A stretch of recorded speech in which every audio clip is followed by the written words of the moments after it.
On va prier ce soir. Dis non, Seigneur. Je veux justement être persévérant et patient. Trop d'enfants de Dieu. Tu demandes après quelqu'un, tu n'as plus, tu ne vois pas la personne. Tu étais où? Non. Et puis après, tu te rends compte que non, elle est tombée enceinte, elle s'est cachée quelque part.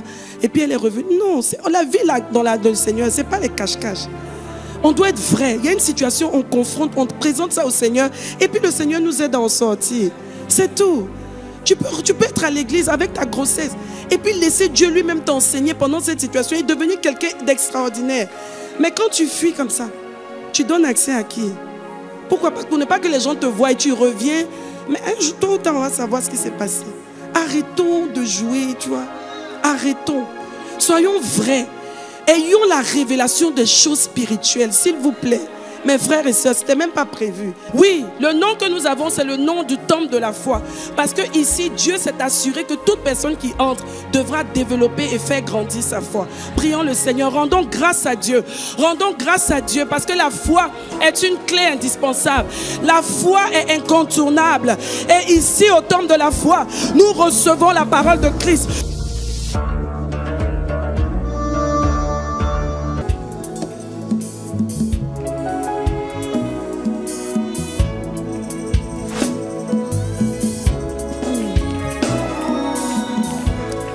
En tout cas, je ne sais pas en ce qui te concerne, mais il y a quelque chose qui se passe dans la salle. L'atmosphère est saturée.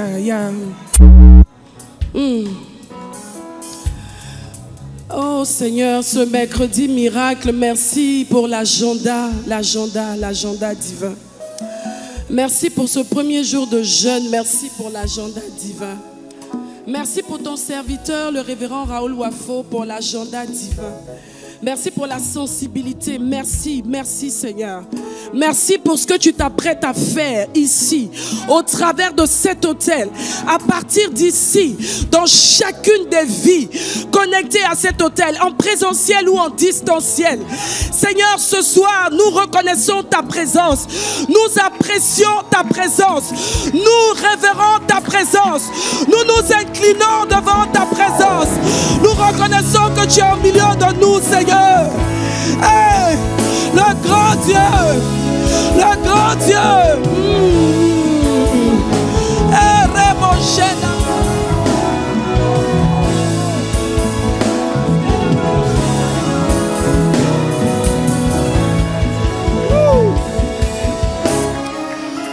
Alléluia. Ça n'a rien à voir avec les émotions. Ça n'a rien à voir avec les émotions, ça a tout à voir avec la fréquence de l'esprit au milieu de nous. Ce soir, tout est possible à celui qui croit. Tout est possible à celui qui croit. Le thème de ce jeûne, c'est ta saison de faveur. Dis à ton voisin, c'est ta saison de faveur. Je côtoie le révérend Raoul Wafo depuis plusieurs années. Je vous assure, les thèmes que nous recevons, ce n'est pas juste pour meubler un temps ou meubler un carnet ou un livret. C'est parce que c'est la saison que Dieu a appelée pour manifester des choses. C'est cumulé avec le mercredi miracle. Je ne sais pas ce que tu ressens, hein, mais je te dis, quelque chose va se passer ce soir. Quelque chose va se passer. Je ne sais pas, si tu es sensible à la voix de Dieu, si tu es sensible au mouvement de l'esprit, tu peux savoir qu'il y a quelque chose qui va se passer. Disposons-nous, prions, engageons nos cœurs. Ce soir, Dieu va nous faire du bien. Je pensais que tu allais acclamer. Merci Jésus. Moi, ma foi est en Dieu. Et je sais que ta foi est en Dieu. Et ce soir, nous allons prier par rapport au fait que le monde entier, que les circonstances, que le diable, que l'enfer, que tout ce qui est autour de nous devra retenir que notre foi est en Dieu. Amen. Romains 5, versets 1 à 2. Romains 5, versets 1 à 2.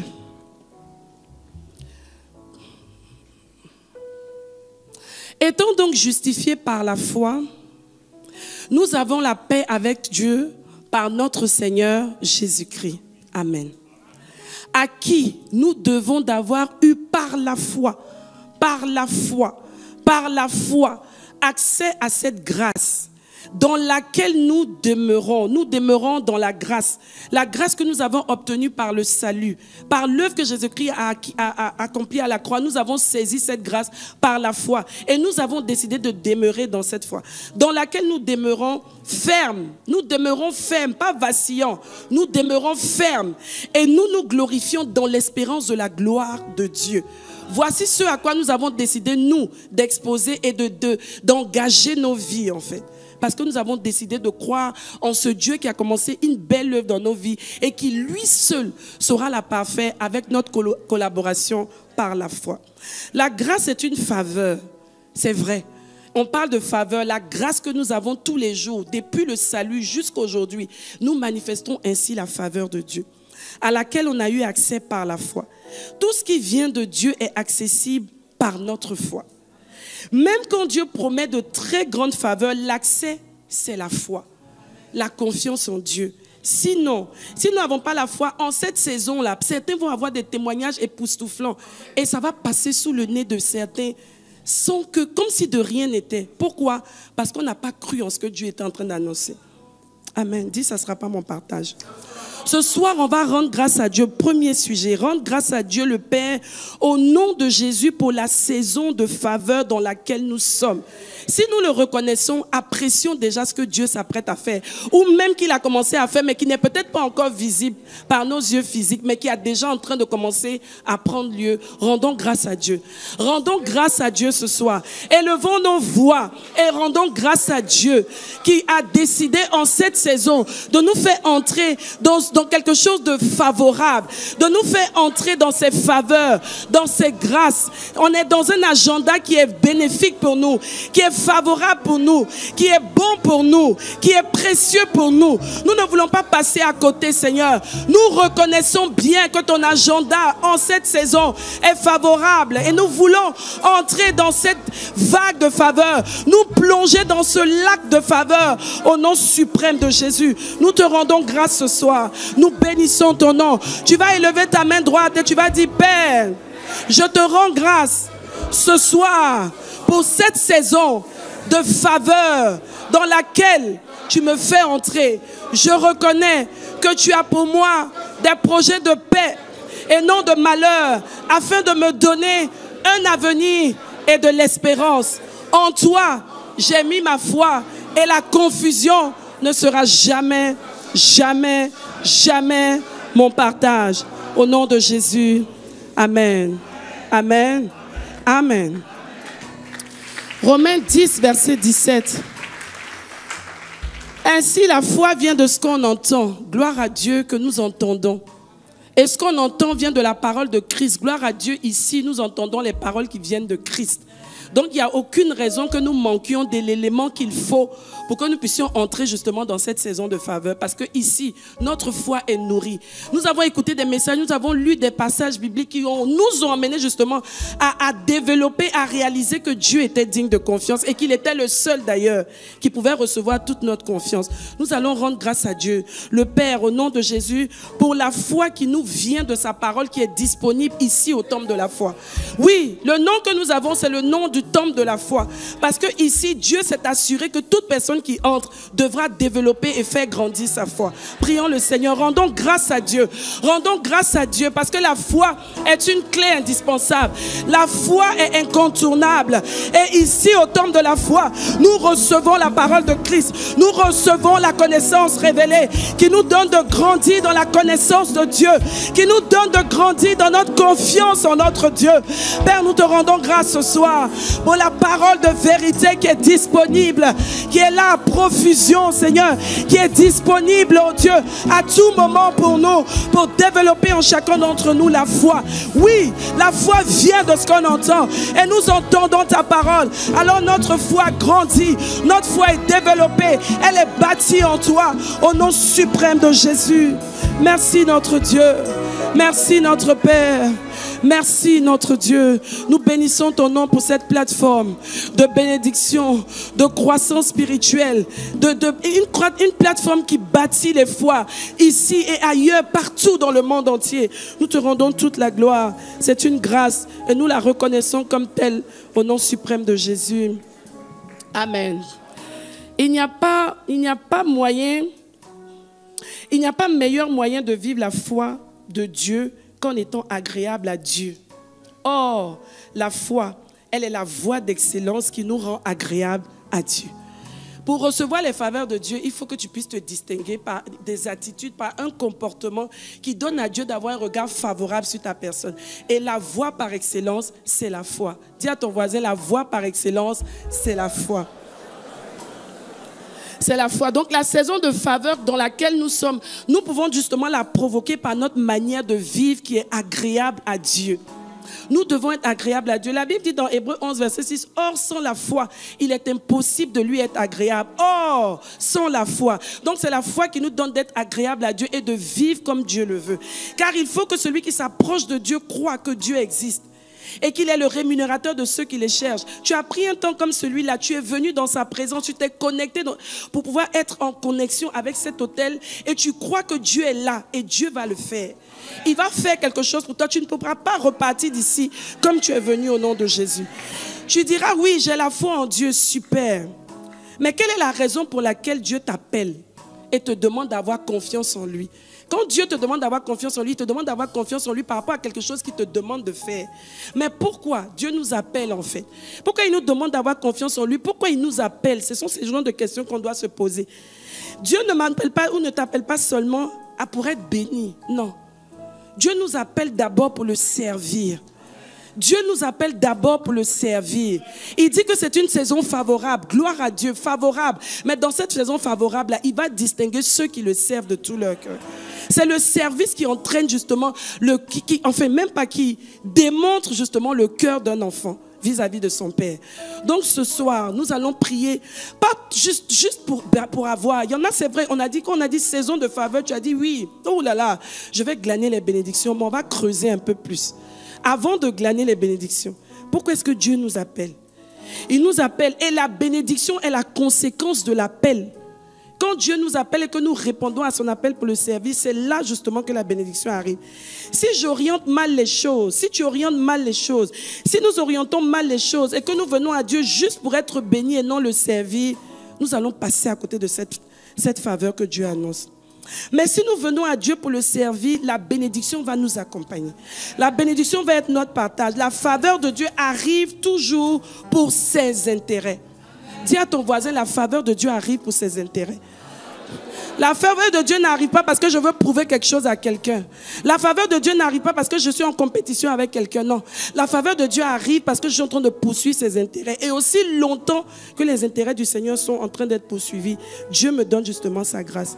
C'est comme Esther. On a dû lui rappeler que la position où tu es, les grâces que tu as eues, c'est à cause d'un temps comme celui-là, parce que Dieu veut travailler, il veut préserver son peuple. Là où tu es, dans le domaine où Dieu t'a appelé, là où tu es placé dans cette société, dans cette famille où tu es, il y a des intérêts de Dieu qui doivent être sauvegardés. On va prier ce soir par rapport à ces choses. Si nous avons confiance en Dieu, nous devons faire attention à nos vies, à notre vécu. La Bible dit dans Éphésiens 2, verset 10, que nous sommes son ouvrage. Car nous sommes son ouvrage ayant été créés en Jésus-Christ pour de bonnes œuvres que Dieu a préparées d'avance afin que nous les pratiquions. Amen. Nous allons prier. Beaucoup de personnes disent, oui, j'ai la foi, j'ai la foi. Oui, tu as la foi, mais tu fais quoi concrètement pour Dieu? J'ai confiance en Dieu. Si tu as confiance en lui, est-ce que tu fais ce qu'il te demande de faire? Ou bien tu as confiance en lui pour ce qu'il peut donner. Oui, il est capable de donner. Mais est-ce qu'on a confiance pour faire ce qu'il nous demande de faire? Pour que lui aussi soit heureux et satisfait. On va prier. Prions Dieu le Père ce soir, au nom de Jésus, afin que chacun de nous s'abandonne entre les mains de Dieu pour lui faire suffisamment confiance pour le servir à fond et lui faire plaisir en cette saison de faveur. Voilà le sujet. Que Dieu nous emmène à nous abandonner à lui. Lui faire totalement confiance et lui dire, Seigneur, je te fais tellement confiance que tout ce que tu me demanderas de faire, je le ferai. Et je ne le ferai pas juste pour le faire et attendre la bénédiction, mais je le ferai de bon cœur pour que ton cœur soit satisfait. On va prier, prie. Voici des sujets. Voici ce que Dieu veut. La faveur, c'est vrai, on l'aura. Mais il faut que nos cœurs soient alignés, que nos cœurs se retrouvent en train de faire ce que Dieu veut. Servons Dieu. Servir Dieu comme Dieu veut. Servir Dieu avec le cœur que Dieu veut. Servir Dieu de la manière dont Dieu veut. Servir de tout notre cœur. Dieu regarde au cœur. Dans le service, oui. suffisamment engagé, avoir tellement confiance en Dieu et être capable d'aller dans toutes les profondeurs, dans tous les coins, partout où Dieu va nous envoyer, quelles que soient les instructions qu'il nous donnera. Nous sommes prêts à te servir, Seigneur. Nous voulons en cette saison de faveur nous distinguer par notre service, nous distinguer par notre cœur, nous distinguer par la discipline, par le cœur avec lequel, Seigneur, nous te servons. Oui, Seigneur. Nous voulons nous abandonner entre tes mains, Seigneur. C'est ça aussi la confiance. Si nous avons confiance en toi, nous devons avoir confiance en tes instructions, confiance en tes instructions, confiance en tes ordres, confiance en tes orientations. Oui, Seigneur. Ce soir, nous voulons nous engager à nous abandonner complètement, totalement. Te faire suffisamment confiance pour te servir à fond. Pas de manière saisonnière, pas de façon calculée, mais te servir à fond. Te servir pour te plaire. Te servir pour que ton cœur se réjouisse, qu'au ciel, Seigneur, tu puisses regarder à nos vies et voir justement notre foi se déployer par notre service et apprécier et te réjouir de la vie de chacun d'entre nous. Oui, Seigneur. C'est facile pour nous de dire que nous avons confiance en toi et nous détourner dès qu'il y a une première situation ou dès que tu nous demandes de faire des choses pour toi. Nous voulons nous engager. Tu vas lever ta main droite, tu vas dire, Père, ce soir, au nom de Jésus, je m'approche du trône de la grâce et je te demande de m'aider à avoir la révélation de ce que c'est que le service.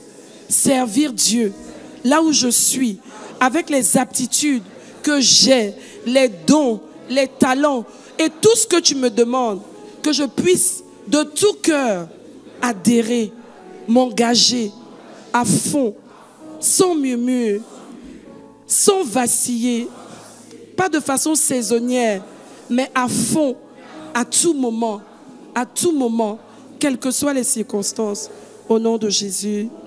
Amen, amen, amen.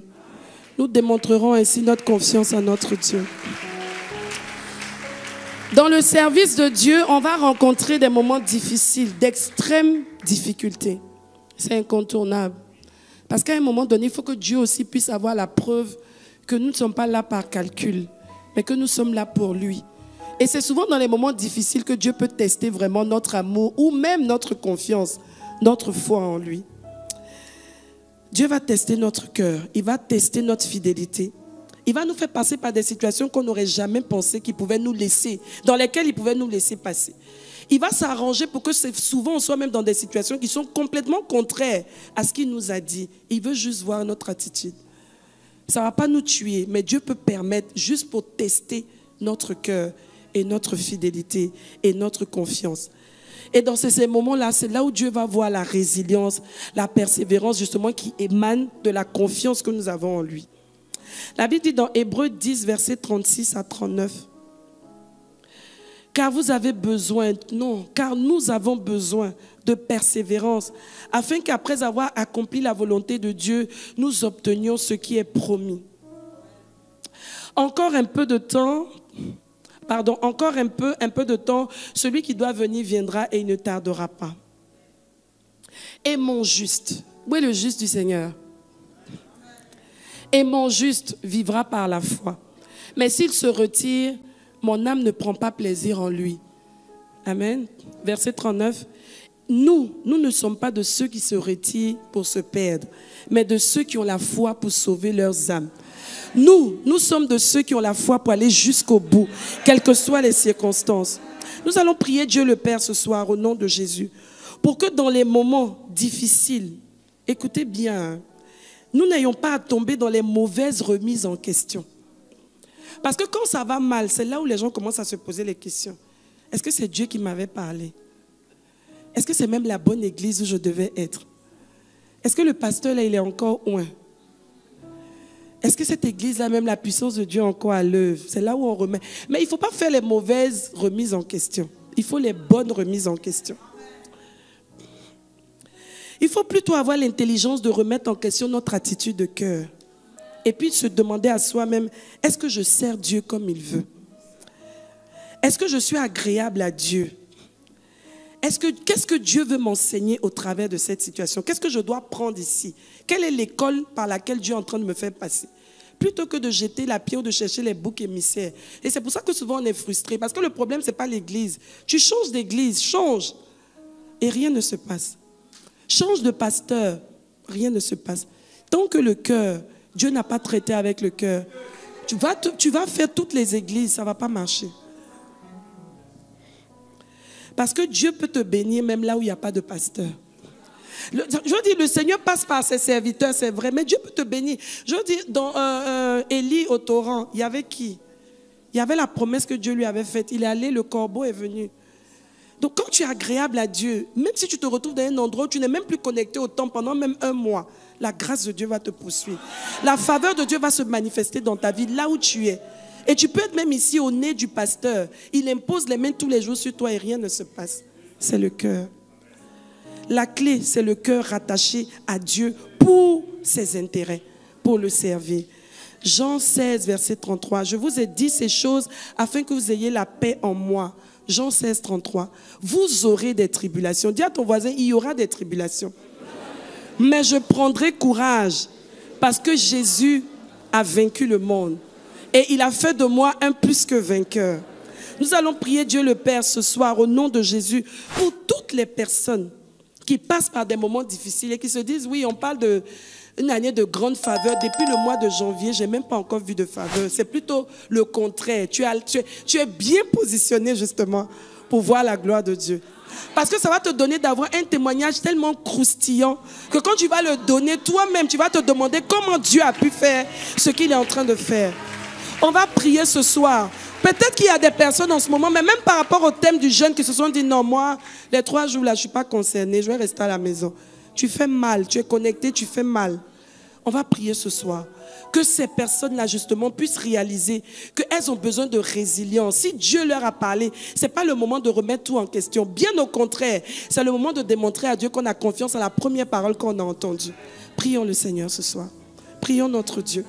Soyons fortifiés dans notre homme intérieur. S'il y a des personnes qui traversent des situations de troubles, de questionnement, le diable t'assaille et il t'envoie des raisonnements qui ne tiennent même pas la route. Que ce soir, tu reçoives de façon claire, par la confiance que tu t'engages à mettre en ton Dieu, à aller jusqu'au bout dans la résilience, être fortifié afin de persévérer jusqu'au bout et d'obtenir le témoignage que Dieu est en train de former. Dieu pouvait permettre que tu ne passes pas par ces choses. Mais s'il permet que tu passes par ces choses, c'est que tu as la capacité à l'intérieur de toi de triompher. Aucune épreuve ne survient sans que nous ayons la capacité de les surmonter. Oh Dieu Tout-Puissant. Ce soir, pendant que nous sommes en train d'intercéder à ce mercredi miracle couplé avec notre premier jour de jeûne où tu nous annonces que c'est notre saison de faveur, je veux encourager un frère. Je veux, oh Dieu, que le Saint-Esprit fortifie un frère, fortifie une sœur. Oh Dieu, afin qu'elle ne puisse pas promener des regards à gauche, à droite, mais rester focalisée sur Jésus, l'auteur et le consommateur de sa foi, afin de laisser le Seigneur écrire l'histoire que lui-même a décidé d'écrire au travers de sa vie. Père, les tribulations, les persécutions, toutes ces choses sont souvent incontournables, mais elles nous mèneront justement à un témoignage glorieux de ce que tu es capable de faire, de ce que tu es capable de faire, de ce que tu veux faire dans une vie. Oh Dieu Tout-Puissant. Ce soir, Père, nous voulons que tu fortifies, que tu emmènes quelqu'un à se souvenir de là où tu l'as pris, de toutes les épreuves, toutes les batailles déjà remportées jusqu'ici, et à garder la foi, à garder la confiance en son Dieu, et à continuer de le servir de bon cœur, à ne pas se refroidir, à ne pas baisser les bras, à ne pas commencer à être négligent, mais continuer de servir avec engouement, avec sérieux, avec abnégation, parce que cette saison, assurément, est une saison de faveur pour nous.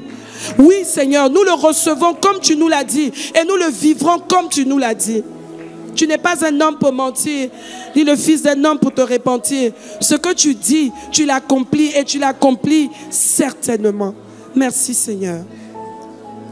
Au-delà de toute chose, que l'épreuve de notre foi puisse apporter un test positif, des résultats probants, de ce que nous avons cru depuis le début.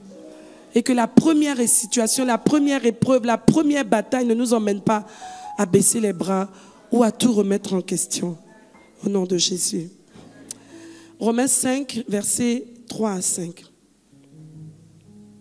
Bien plus, nous nous glorifions même des afflictions, sachant que l'affliction produit la persévérance. La persévérance, la victoire dans l'épreuve. Et cette victoire, l'espérance. Verset 5. Or, l'espérance ne trompe point, parce que l'amour de Dieu est répandu dans nos cœurs par le Saint-Esprit qui nous a été donné. Dernièrement, quand on était au Cameroun, le Seigneur m'a emmené à revoir un tout petit peu le parcours de notre révérend, notre père spirituel. Et quand j'entendais les pères parler, ça m'est revenu en fait. Et je me suis dit, en fait, les situations par lesquelles tu passes dans la vie, quand tu arrives à un certain niveau et que tu regardes dans le rétroviseur, ça apporte la preuve à ce que tu as toujours confessé, à ce que tu as toujours dit. Mais si tu dis des choses et quand il y a des situations, tu n'arrives pas à tenir, tu ne verras pas grand-chose.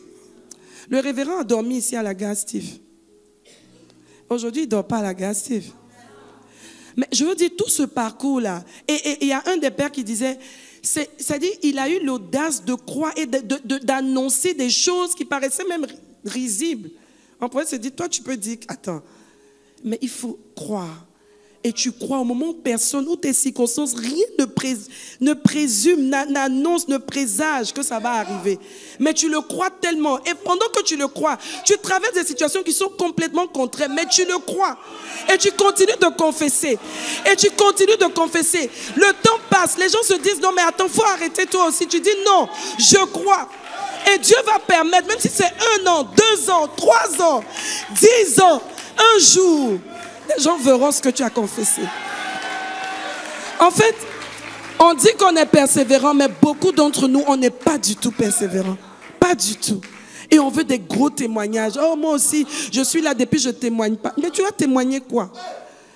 Chaque fois que l'occasion t'a été donnée, on dit je me réjouis. Nous nous glorifions dans les afflictions. Pourquoi? Parce qu'on connaît Dieu. Et qu'on sait que si ça se passe comme ça, c'est que ce qui arrive, ça va être trop fort. Beaucoup d'entre nous, on ne connaît pas encore Dieu. Non, on vient à l'église. Je parlais à quelqu'un hier, on n'a pas de révérence, on n'a pas de révélation de la présence de Dieu. On est juste là en fait. Tout le monde lève la main comme ça, on lève aussi. 10 ans, tu peux être dans une communauté et un jour, une situation t'arrive. Quand on entend ton raisonnement, on se demande en 10 ans. En 10 ans, c'est comme ça que tu vas réagir par rapport à une situation. C'est grave. Ce n'est pas notre partage, mais c'est possible que ce soit une partie de notre partage. On va prier ce soir. Dis non, Seigneur. Je veux justement être persévérant et patient.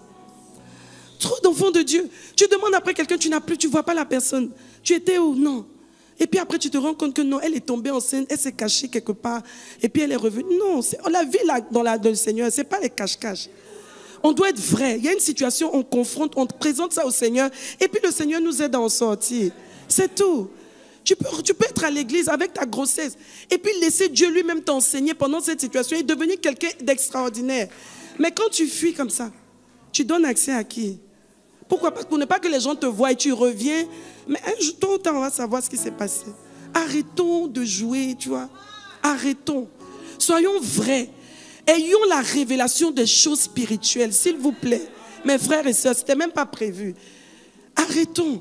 On parle de mercredi miracle. Depuis tout ce temps, on est ici. Et un matin, le révérend vient mercredi miracle. Il y en a qui prennent le mercredi là comme tous les mercredis. Mais ça va être comme tous les mercredis. Mais il y en a d'autres qui vont prendre ce mercredi là spécialement. Et ils vont se préparer spécialement. Et ils vont voir des choses spéciales dans leur vie. On va prier pour ça.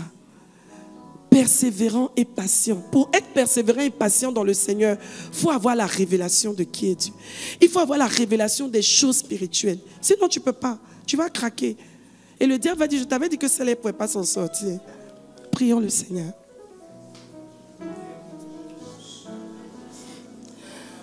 La saison est trop belle. La saison-ci est trop belle, Seigneur. Pourquoi on passe à côté? Tu nous aimes tellement. Chaque fois, tu disposes 3 jours de jeûne, 7 jours de jeûne. Pour même des personnes peut-être qui n'ont pas l'habitude de jeûner, pour qu'on puisse prendre l'habitude. Mais même là encore, souvent on ne prend même pas ça au sérieux. Seigneur, nous voulons prier ce soir. Vraiment, aide-nous. Aide-nous. Justement, la foi aussi passe par l'épreuve de notre foi. Et dans la persévérance, restez focus, restez dans les mêmes convictions, gardez la conviction, gardez une pensée, une vérité comme conviction, temps, minutes, heures, jour après jour, Seigneur. Persévérant et patient, persévérant et patient, persévérant et patient. Continuons de déclarer, continuons d'annoncer, continuons de croire. Oh Seigneur, aide-nous, aide-nous. Aide-nous, Seigneur. Ce soir, nous venons auprès de toi, Seigneur. Brise tout ce qui est familiarité. Brise tout ce qui est isolant dans nos vies, Seigneur. Tout ce qui nous empêche de recevoir tout ce que tu as pour nous au travers de cet autel, Seigneur. Nous te demandons pardon, Seigneur, pour tout ce qui est familiarité. Oh Dieu. Oh Dieu, oh Dieu. Saint-Esprit, donne-nous la révélation des choses spirituelles. Donne-nous la révélation des choses spirituelles, la lecture des choses spirituelles, la lecture des événements, la lecture des événements, la lecture du temps, la lecture des circonstances, la lecture spirituelle des choses. Oh Dieu Tout-Puissant.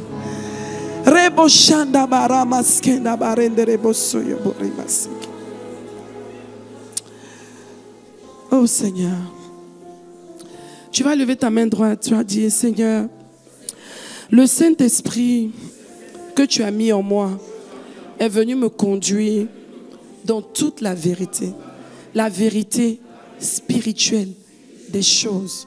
Je suis sur la terre, mais je suis un être spirituel. J'ai besoin de comprendre le langage de l'Esprit pour manifester les œuvres que tu as préparées d'avance pour moi, en termes de promesses, en termes d'épreuves, en termes de tribulations, et sortir vainqueur de chacune d'entre elles au nom suprême de Jésus. Je veux suffisamment te faire confiance pour regarder à tout ce qui arrive vers moi, qui vient de toi, que j'accepte venant de toi, que je puisse les confronter et triompher d'elles au fur et à mesure, avec persévérance et patience, au nom suprême de Jésus. Amen, amen, amen, amen.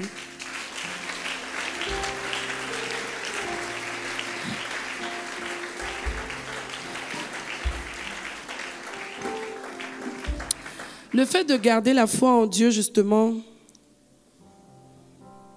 va nous donner d'avoir des récompenses terrestres. Mais non seulement terrestres, mais des récompenses éternelles. Parmi nous, il y en a pour qui Dieu est en train de se déployer, mais de façon incroyable, pour nous préparer des places extraordinaires au ciel. Qu'on puisse arriver au ciel, que chacun puisse recevoir ses couronnes, que tu sois toi-même surpris de voir jusqu'où Dieu t'a préparé des récompenses. C'est-à-dire que tu les as vécues ici sur la terre, mais jusqu'où même au ciel. Et donc, avec quelle ampleur Dieu nous a réservé des couronnes. Et que le jugement dernier ne puisse même pas nous faire peur. Parce que nous savons que tout au long de notre vie, le Saint-Esprit lui-même nous a emmenés à avoir la balance, à être équilibrés dans notre marche avec le Seigneur. Et que vraiment, même dans les circonstances les plus difficiles, que nous puissions justement garder la tête haute et sortir vainqueurs. Nous sommes dans une bonne saison. Quelqu'un m'a dit, mais attends, on est dans les saisons de faveur. Elle est en train de nous parler de persévérance, de ceci, de cela. Si. Tout ça, ça fait partie du package. C'est l'eau. Souvent, les saisons de faveur sont généralement précédées aussi de sacrifices. On voit dans la Bible, dans Hébreux 11 qu'on a lu, c'est par la foi que Abel a offert, c'est par la foi que Abraham a offert. Donc, généralement, et très souvent, quand il y a des saisons de faveur comme celle-là, Dieu nous prépare à faire des sacrifices. Ça peut être financier, ça peut être un peu, se donner un peu plus ou s'engager un peu plus pour lui. Mais une chose est sûre, pour passer à un autre niveau de bien-être spirituel et physique et à tous les niveaux, Dieu va souvent nous demander de poser des sacrifices. Et le sacrifice justement précède ou annonce une nouvelle saison. Nous allons prier Dieu le Père au nom de Jésus, que toutes les personnes qui ont pris des vœux, quand on parle de vœux, ça peut être des vœux financiers, mais ça peut être des vœux de ta personne, des choses que tu as promis à Dieu, que Seigneur, si ça se passe comme ça, ou bien moi je décide de te faire, ou bien de m'engager à tel niveau, d'évangéliser, peut-être toutes les semaines, de prendre un jour pour parler. En tout cas, tu sais ce que tu as dit au Seigneur. Je sais ce que j'ai dit au Seigneur. On va se rappeler nos vœux. Les vœux, on les prend facilement en début d'année. Mais une fois qu'on arrive dans mars, avril, mai, juin, souvent on oublie le cahier même où c'était. Ce soir, on va repartir vers là. Parce que ça aussi, ça fait partie des choses qui annoncent et des préalables pour que la saison de la faveur puisse être totalement déclenchée et provoquée. À ce moment-là, on va prier et on va demander au Seigneur justement de nous aider à répondre à tous les vœux que nous avons pris et toutes les instructions de sacrifice que nous avons reçues afin que nous puissions faire face au plus tôt, que nous puissions nous engager au plus tôt par rapport à elle pour que ce soit vraiment le préalable et qu'il n'y ait rien qui empêche que cette saison-là nous passe sous le nez, enfin, qui permette que cette saison nous passe sous le nez. Prions le Seigneur. Père, tu connais nos cœurs, tu connais nos vœux à tous les niveaux. Tu sais ce qu'on a dit en début d'année, oh Seigneur, vraiment, ou en fin d'année, on est tellement reconnaissant quand on voit comment est-ce que tu nous as gardés, tout ce que tu as fait, et on prend des vœux, même des vœux financiers, on s'engage. Et puis après, souvent on commence à ralentir les pas, on commence à raisonner, on commence à réfléchir, on commence à se poser beaucoup de questions. Ce soir, Seigneur, tu nous annonces que nous entrons dans une saison de faveur et spirituellement, nous comprenons que ça veut dire qu'il y a sûrement des instructions prophétiques qu'il y aura à faire. Il y a sûrement des sacrifices qu'il y aura à poser. Il y a sûrement des vœux qu'il faudra honorer. Et ce soir, Seigneur, nous voulons nous tenir devant toi et te dire, Père, nous ne voulons pas être stupides, nous ne voulons pas être insensés, nous ne voulons pas jouer les sourds à ce que le Saint-Esprit lui-même est en train de nous dire en cette saison. Mais nous voulons prendre garde aux instructions, aux rappels, aux alertes, aux signaux que tu nous emmènes en cette saison. Pour que chacun d'entre nous, Seigneur, se trouve en train de faire ce qu'il doit faire, quand il doit le faire, comme il doit le faire, afin que nous puissions entrer pleinement dans cette saison que tu nous annonces. Que personne, Seigneur, ne rate les préalables. Si cette année, quelqu'un doit commencer à donner ses prémices et qu'il a commencé à lutter, Seigneur, donne-lui la révélation maintenant. Donne-lui la révélation maintenant. S'il y a une instruction particulière avec laquelle on est en train de lutter en ce moment, donne-nous la révélation que c'est une instruction qui va nous faire aboutir sur quelque chose de meilleur. Aide-nous, Seigneur, à avoir la bonne lecture et surtout à nous engager maintenant, Seigneur, à faire la révision de tous les vœux, de toutes les instructions que nous avons reçues depuis le début de l'année et de nous y engager promptement, sérieusement, au nom suprême de Jésus. Aide-nous, Seigneur, que nous ne soyons pas distraits, que nous ne soyons pas inconsidérés, Seigneur, mais que nous soyons circonspects dans tous les détails, au nom suprême de Jésus. Amen. Amen. Nous sommes à quelques jours de Isha. Il y en a qui disent Isha. Isha. Nous allons nous engager à servir avec nos familles d'alliance et nos familles biologiques afin de déclencher la faveur divine sur nos maisons. C'est une bonne saison en fait, où tu peux dire à ton frère, viens, on va nous parler de la famille, peut-être ça va nous aider à régler certaines situations. Viens mon mari, ou bien viens tel frère, ou tel couple que tu connais qui est dans des situations. Peut-être tu essaies de donner des conseils, mais dans cette atmosphère-là, Dieu va faire quelque chose. Donc on va s'engager. Engager nos familles d'alliance, engager nos familles biologiques, et on va prier ce soir. Dieu le Père, au nom de Jésus. Et nous allons dire comme Josué, moi et ma maison, nous servirons le Seigneur. Nous allons prier Dieu le Père au nom de Jésus pour l'activation de la loi de l'accord dans nos familles, dans la prière. Que nous sortions, c'est-à-dire que Isha emmène chacun d'entre nous à être tellement soudés qu'on puisse déclencher la loi de l'accord dans tout ce que nous allons faire en tant que famille. Que Dieu nous emmène à être de meilleurs, à avoir de meilleures familles, à avoir de meilleurs résultats. Que les hommes puissent s'accorder avec leurs femmes. que les gens puissent prier ensemble, que les enfants puissent prier avec leurs parents. Vraiment, que le feu et la flamme et l'amour de Dieu puissent grandir encore au milieu de nos familles, pour que nous puissions atteindre en tant que famille les buts de Dieu. Est-ce qu'on peut prier pour ça? Et prier de tout notre cœur, afin que nous voyions des résultats probants, authentiques au milieu de nous, dans nos familles. Prions le Seigneur ce soir. Père, nous voulons te rendre grâce ce soir. Nous voulons nous engager parce que nous croyons que cette plateforme-là, c'est une plateforme de guérison intérieure. C'est une plateforme de restauration. C'est une plateforme où tu nous emmènes pour tout ce pourquoi on a toujours été peut-être un peu dans la rébellion, dans l'insoumission par rapport à certains principes que tu as établis. C'est souvent en ces moments-là que tu nous emmènes tous à abdiquer. Tu nous emmènes tous à comprendre pourquoi on nous demande par exemple aux femmes d'être soumises, à comprendre beaucoup de principes qui régissent la famille pour atteindre les buts que tu as pour nous. Le monde nous donne l'impression qu'on ne peut plus vivre une famille selon le plan de Dieu. Mais nous voulons dire au monde que c'est possible jusqu'aujourd'hui de vivre selon les plans de Dieu, de vivre la famille comme Dieu l'entend au nom suprême de Jésus. Nous voulons prier pour engager nos familles à tous les niveaux, les familles d'alliance, la famille de l'église, la famille biologique, que personne ne vienne seul, que nous venions avec les membres de nos familles, avec nos connaissances, avec des enfants, que tout le monde participe justement à ce moment d'école, l'école divine, l'école du ministère, l'école de l'esprit pour nos familles en cette saison. Au nom suprême de Jésus. Et qu'au sortir de là, Seigneur, que nous puissions déclencher et activer quand il faut, face à chaque situation, la loi de l'accord et déclarer justement et appeler à manifestation les principes que nous avons appris, les principes divins pour nos familles, au nom suprême de Jésus. Amen. Amen. Amen.